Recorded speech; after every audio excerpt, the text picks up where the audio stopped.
Hoş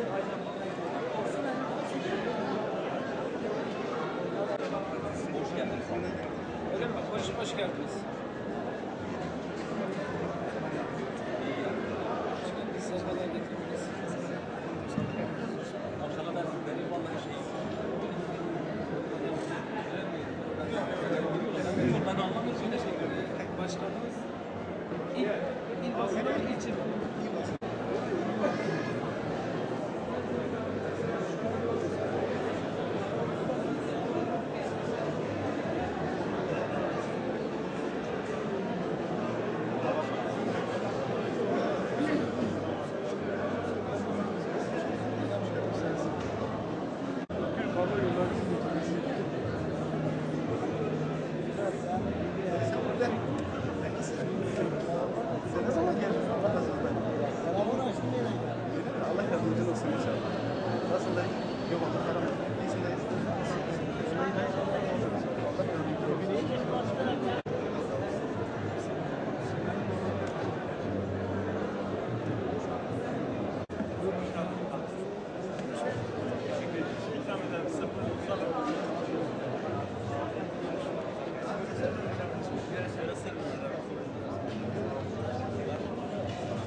Abla bakar mısın?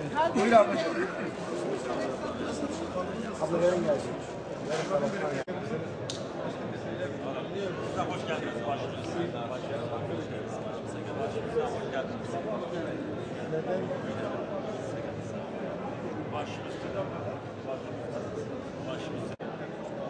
Demek ki tavafuk olacak dedim Hizamlı.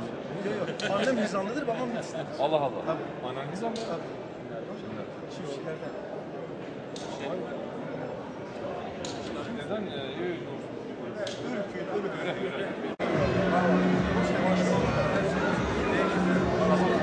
Dernekte mi abi?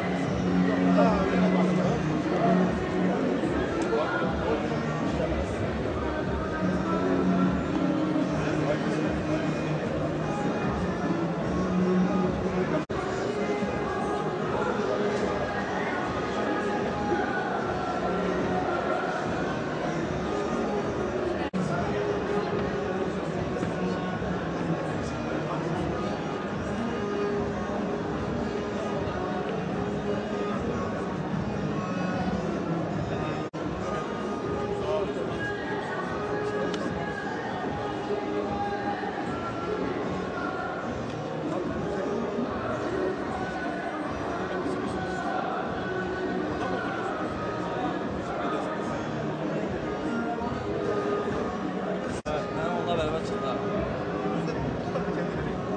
Burada başkanım.